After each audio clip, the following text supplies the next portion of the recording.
Hey guys, Merrick here for a bonus video for 300 March to Glory. First thing I'm going to do is do the little flavor text with continue plus for all the weapons and abilities. Xerxes. Sparta! We're going to upgrade here. Look at first the swords we got. We got Spartan sword. This is the basic sword. You start out with this. It's the one from the movie. The basic weapon of every Spartan citizen, perfect killing shieldless or unarmored opponents. The ruined blade, kind of boring. A blade touched by the dark magic of the ancients, increased sword damage. It's kind of a straight sword there, you see. Got the spiked Ephors, which I don't know how you spike a sword, but there you go. A vicious sword forged to maim and kill the enemy, increased sword damage. Obsidian Edge, the dumbest, by the way, the dumbest looking sword in the game, because it has it's two blades with a gap in the center, meaning it would be actually useless in a fight. Forged with the hottest fires, death itself is baked into the very iron of this blade, increased sword damage. Then we have the one we've been using for the whole fight, Copus of Titans. The Ephors say this legendary blade was used by the Titans themselves, increased sword damage. We have Spear, starting with the basic Spartan Spear. The basic weapon of every Spartan soldier, perfect for piercing and breaking shields and armor. Rune Spear, which has a longer sword-like blade to it. Spear touched by the dark magic of the ancients, increased spear damage. Spiked Spear, which is a ridiculous cactus on a stick. A vicious spear wrought to rip through the flesh of the enemy, increased spear damage. Obsidian Spear, which is like basically a black trident. Caught with the blade forged from the hottest fires, death itself is baked into its very iron. And we have the massive Guando thing we've been using, the Spear of the Gods. The Ephors say this legendary spear was used by the gods themselves, increasing spear damage. We have our shields. Spartan Shield, basic shield. Again, basic shield, we start out with what they have in the film. The basic shield of Sparta, emblazed with the symbol of Lakonia. Minor chance to stun enemies when used as a weapon. Rune Shield. Silver version, some runes on it, some kind of weird bolting around the sides. A shield touched by the dark magic of the ancients, increased damage and chance to stun the weapon. Spiked Shield. It's the least stupid looking spiked bit of spiked gear. It's dark and has spikes on it. It's the one spike thing that seems like it would actually be effective spiked. A vicious shield covered with spikes to inflict more damage. Increased damage and chances under use as a weapon. Obsidian Shield, which is a just darker version of the Rune Shield. And also one of the less stupid looking bits of the Obsidian set. Forged to the hottest fires, death itself is baked in the very iron of the shield. Yeah, got it. And what we've been using, the Shield of Heroes. The Ephors say the shield is used by the greatest heroes of Greek legend. Increased damage, chance to stun, and stun duration. Finally, armor.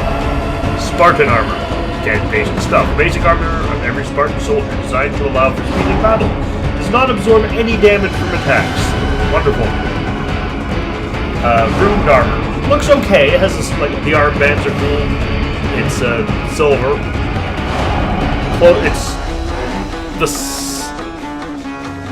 It's one of the better armor upgrades aside from the Armor of Legend. Armor touched by dark magic of the ancients. Increases damage taken. Spiked armor, which is the dumbest looking thing in the game. Makes us look like we're stepped right out of a Rob Liefeld or Todd. We look like a Todd McFarlane with this on. A vicious armor forged to inspire fear in your foes. Decrease their effectiveness in battle. Decrease the damage taken. Obsidian, which looks kind of stupid, but it's the first one to add a sort of chest plate. We're still showing our abs, though.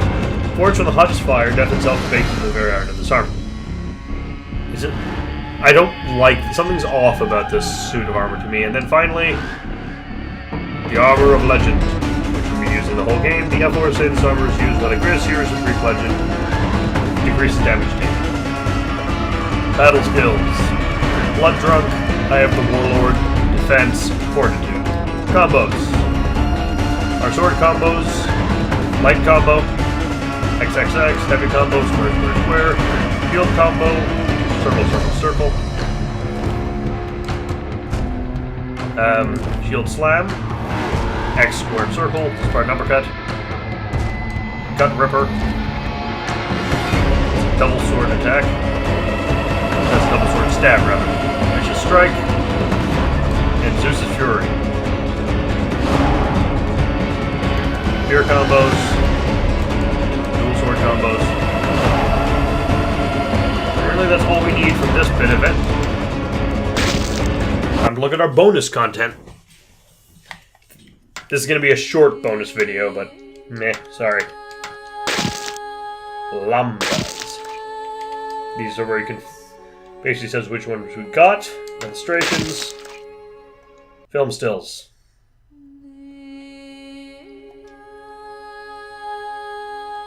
There's that guy.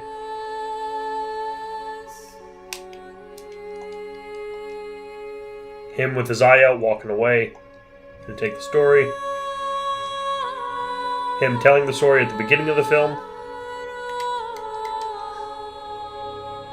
Him again. War elephants.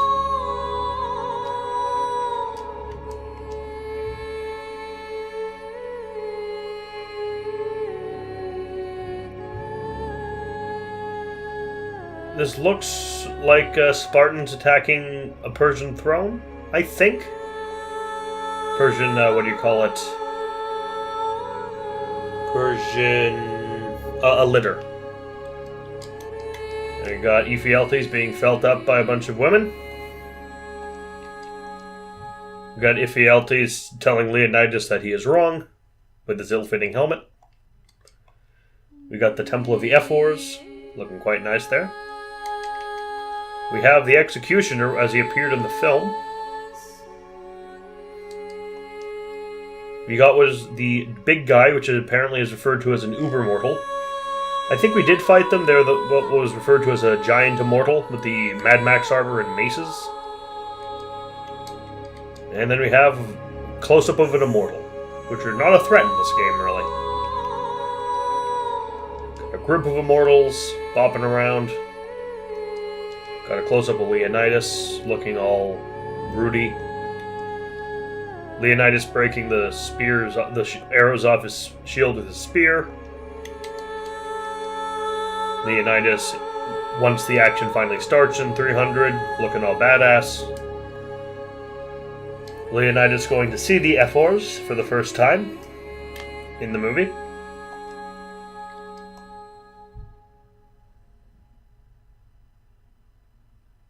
That's him pondering the mountain, about to go up and climb it.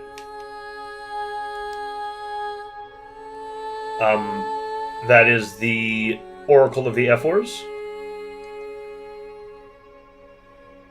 That's where we see actual bone grunts and whip crackers in the movie. The messenger's off to Sparta to get kicked down the well.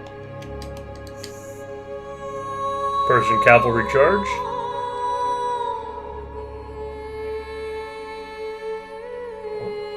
More of the messengers, I think. The Spartans pushing Persian soldiers off the cliff to be the poster for the movie. Close-up of if we were in the phalanx fighting Persians. Spartan phalanx. War rhinoceros. We got to kill a few of those in this game. Quite fun to fight. Just throw a spear at them. The Persian navy being destroyed by the sea.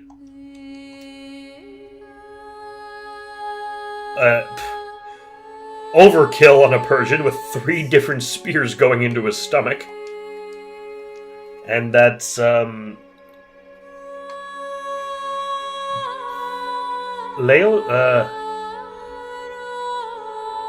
I can't remember his name. Celios? Anyway, Michael Fassbender attacking the Persian emissary who had the whip. He's doing the big sword jump on him. And of course, the Tree of the Dead.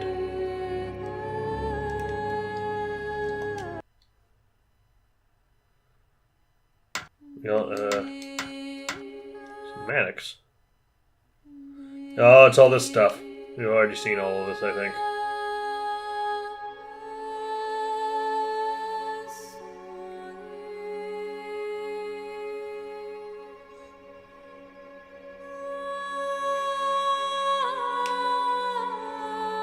Yep, these are all basically the cinematics from the game. Everything that appears in the game.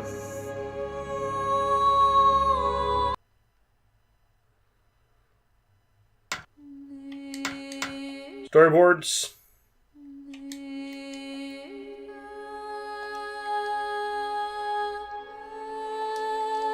Don't really have much to say about storyboards, but I may as well show them off. We're not going to watch all the cutscenes again, don't worry.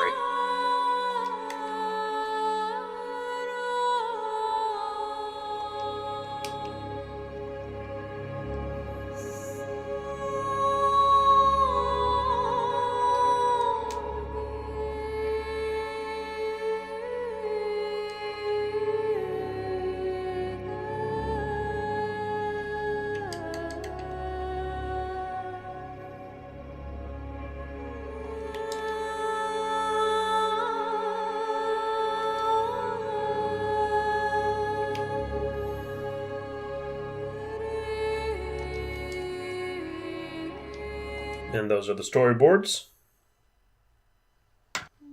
Then you get concept art. There's Hydarnes. Turn your head to the side to see him. More Hydarnes.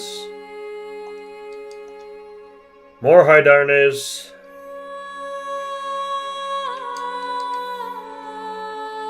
More Hydarnes. They really liked Hydarnes, didn't they? That's what Leonidas was going to look like. I'm glad he didn't look like that, because that looks kind of stupid. I wish he had pauldrons, but the arm blades are stupid looking. And he's holding his swords like he's an idiot. Another Leonidas. I like that Leonidas look, actually, with the pauldron. That's a good look. That's a good one. Again, that one's not bad. I like the kind of leather... this studded leather skirt thing. That's a good look for him. It's not like how he's holding his swords, but it's not bad. That one would have been fine. I missed the shin guards, but the pauldron is a good thing. They should have kept it.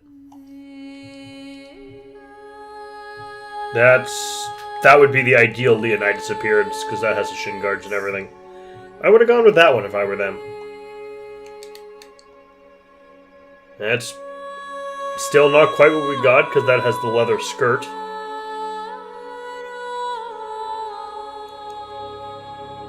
It's pretty much the Leonidas we ended up with.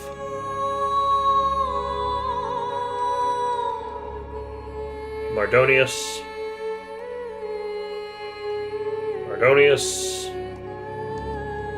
Mardonius' character, speech bubble face. Mardonius, Xerxes, and Hydarnes. Leonidas, Stelios, that's his name, Stelios. And I can't remember anyone else's name. I think Dilios is one of them. Basic Persian archer. Persian guy who never showed up in the game, but he was in the movie. Hydarnes. A lot of stuff with Hydarnes. The Uber Mortal who never showed up, he got revamped into the Giant Immortal. Persian with an axe who never showed up. No axes. Okay, there's one axe. Oh, there are a few axes. Oh, he's an early camp commander. Got it. Early Persian general. A mortal with a much cooler sword than he ended up getting.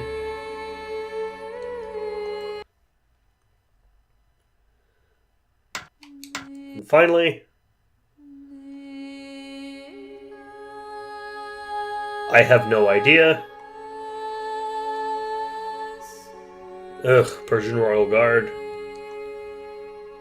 Oh, that's just one of the stalkers. They kind of disappeared from the game, didn't they?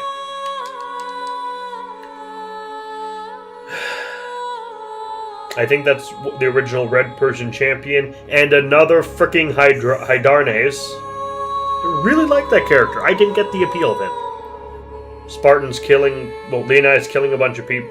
Different ways you could kill people. More Leonidas killing people. Probably practices for how animation should look. More Leonidas killing people. Spear lift we never actually got. More special moves. More special moves we never actually got. Place we never ended up in the game. Persian boat, full color. Temple of the Ephors. I guess this is again the earlier idea for the Temple of the Ephors. Generic Greek ruins. Sparta, I guess. Sparta. Some very anime-looking Persians, including a basic swordsman, an archer, and an immortal. Some of the main Spartans, looking closest to how they would in the game. They should... to the right we have closest to how Leonidas actually appeared, and to the left a much better Leonidas design. Some Spartans with... Well, we're the only one who used double sword, so that... Actually, I think that's an Arcadian. It's an Arcadian and a Spartan. Oh, an immortal, an early alchemist idea, and a Persian soldier.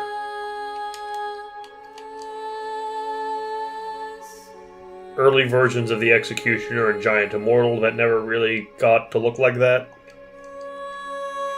A Stalker and another Persian Royal Guard.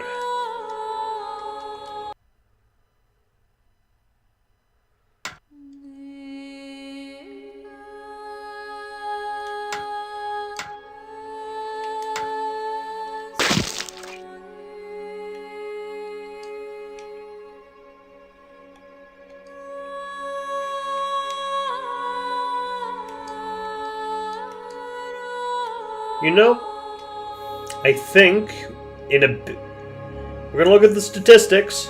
Then I'm gonna have the rest of this video be these with me not talking. How's that sound? We earned a big number of Kleos, 2,744 decapitations, 1,424 dismemberments, favorite weapon sword, 904 spear throws, 37 shield throws, 113 counterattacks, 358 ground attacks, 195 stealth kills, 719 enemy shields broken, 506 times we were burned, 111 times we were poisoned. Slapped 4 horses. That was on my test playthrough. I forgot to do that in this one. We scored 28 in our harem shooting gallery. We were trampled by Brandos 108 times, and we were killed by and we got 111 exploding slaves. So, we're going to watch the movies now. I'm going to go away, and I'll see you all for the next Let's Play. Ciao!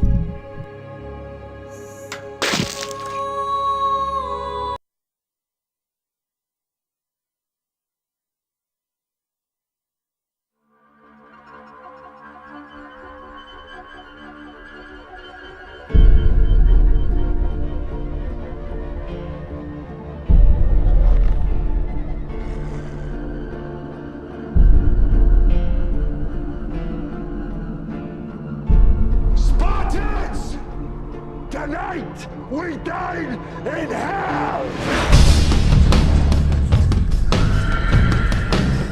Be afraid! Sparta will burn to the ground! This is blasphemy! This is madness! Madness. This is Sparta!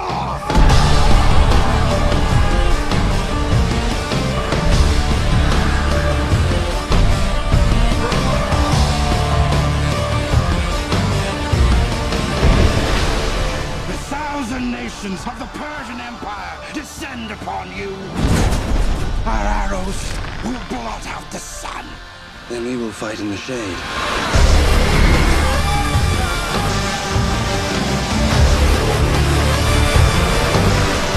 This is where we fight! This is where they die!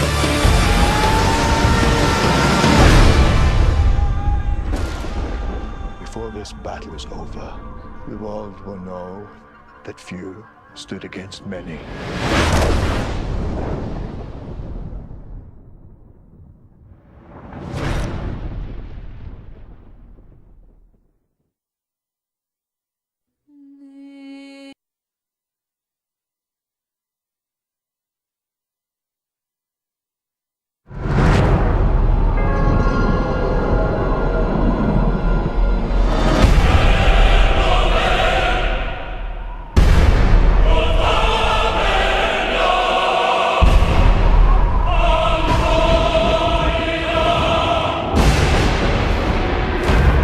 We Spartans are descended from Hercules himself, taught never to retreat, never to surrender, taught that death in the battlefield is the greatest glory he could achieve in his life. Spartans, the finest soldiers the world has ever known. It's quiet now. They came from the blackness. Be afraid! Sparta will burn to the ground! The 1,000 nations of the Persian Empire descend upon you! What must a king do to save his world? Instead, ask yourself, what should a free man do? Threaten my people with slavery and death. This is madness! Madness. This is Sparta!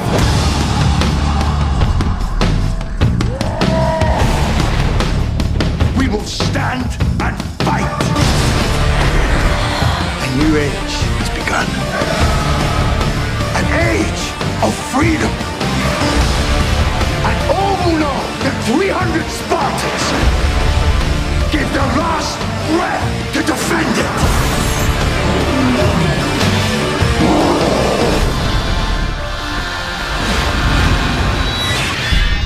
Spartans! Tonight, we dine in hell!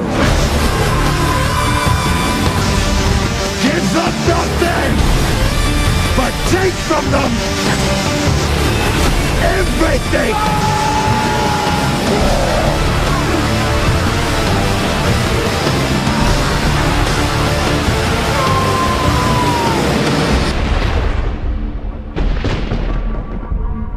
We're in for one wild night.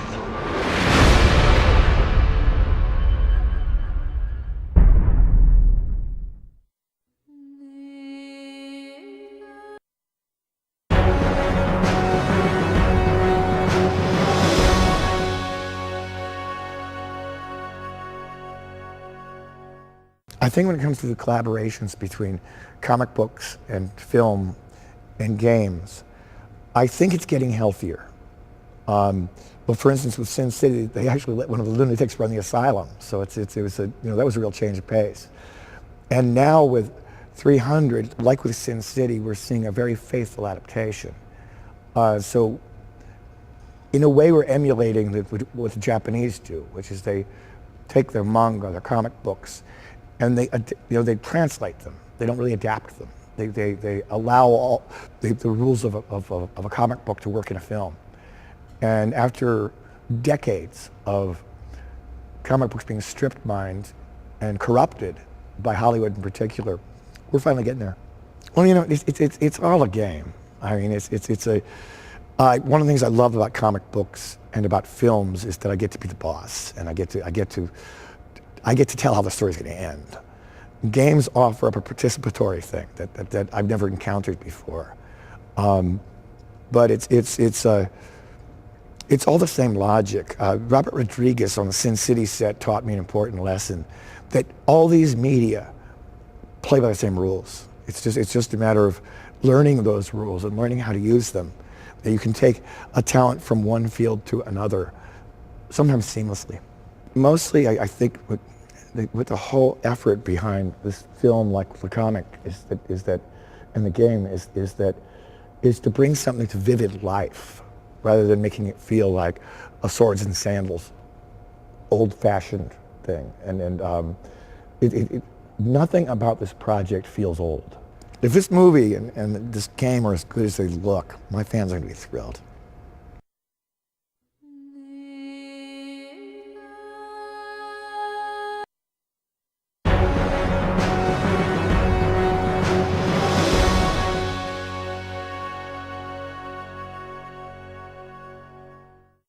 I have to believe that Leonidas is one of the most brilliant military minds that we've ever seen. That his strategic thinking was flawless. The whole idea of the Battle of the Hot Gates was a masterstroke in terms of 480 BC. Since we've all studied it for so long, now we often think in those terms. That's why we have, modern military uses the term kill box, meaning a limited space where everything in there is going to die. And we use it for our bombers and so on. Leonidas might have been the one who invented that, because so these stories are always very emotional, but I love a story that also involves a fine intellect. Telling the story of Hannibal or Alexander done right, you're not just talking about a story of revenge or some such. You're talking about genius at work, and so it's. I guess I'd say don't think so much Conan as Amadeus, because you're watching a brain at work. And I think that for a game, that would probably be the biggest factor. I love the fact that Delios has been accepted as the storyteller of the Hot Gates. He's a character I made up because I wanted to have a storyteller. The Greeks have such beautiful oral history. I mean, Homer never wrote a word. He just said it. And other people wrote it down later. And so the 300, I felt, had to have a storyteller. And it also gave Leonidas the wonderful moment where he dismisses Delios and tells him to go back and tell the story.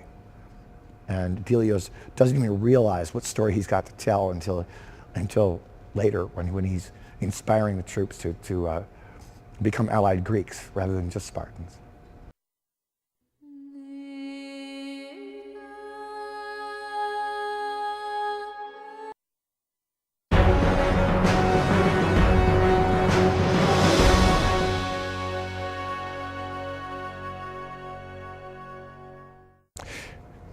I'd like to give the game player a working sense of how a phalanx works, because people have such an image of ancient battle as being complete chaos, with the lone warrior with his sword just slashing in every different direction.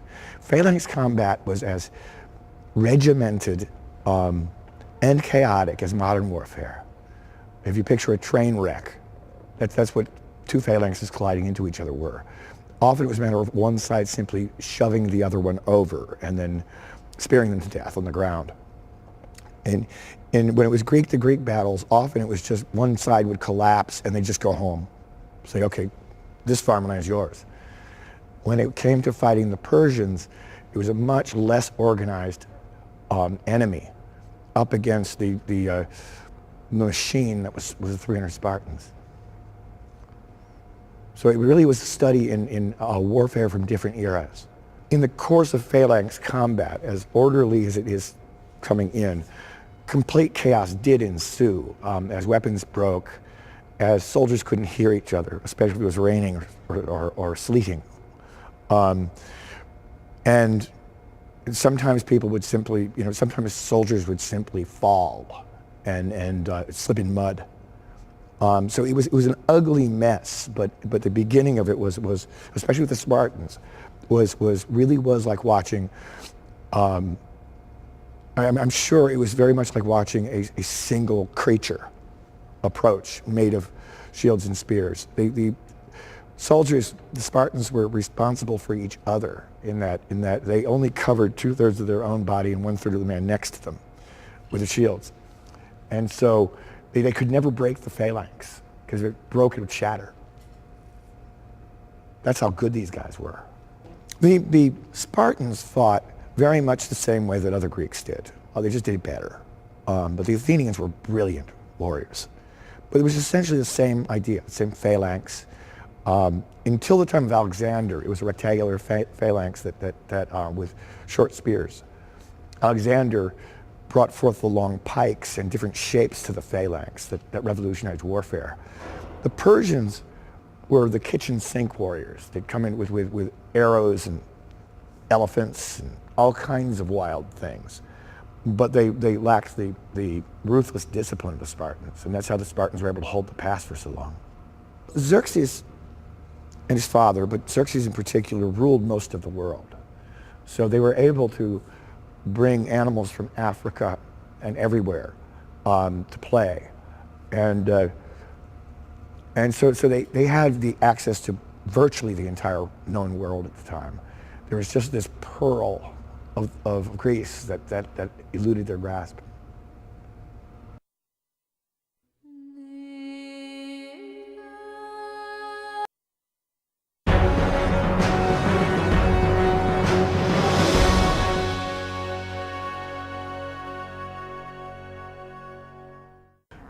The weaponry of Spartans is amazingly simple. They disdained arrows generally. They thought that you should always stare a man in the eye when you kill him. What a citizen soldier would do, this is true of the Athenians. For instance, if an Athenian was called to battle, he'd simply grab his shield and grab his spear and sling his sword on and then go to battle. And that's essentially what the Spartan panoply was, is that the spear had two ends to it. One was the main stabbing part, and the butt end also could act as a cudgel and could also stab. They only went to their swords when their spear was shattered. But beyond that, they really didn't bring weapons. The reason for the red capes, just like the dreadlocks, was to intimidate the opponents, because any soldier who would go into ancient battle wearing a cape was saying that he was so formidable that he didn't care if you grabbed his cape, he'd kill you. And the same with the long hair that the Spartans were so proud of, that they would groom endlessly. When the Persians first show up, the Spartans ignored them and just kept working on their hair. And because back then, the notion of having long hair was crazy in battle, because it gave somebody something to grab. But the Spartans were so formidable and so intimidating that they actually deliberately gave themselves these accoutrements to scare the crap out of the opponents. The shield was really the symbol of the Spartan soldier, and it was a bronze with wood inside, and you'll see an inverted V on the front of the shield. That actually is a Greek L, and it stands for Lakonia, which is the section of Greece that Sparta's from.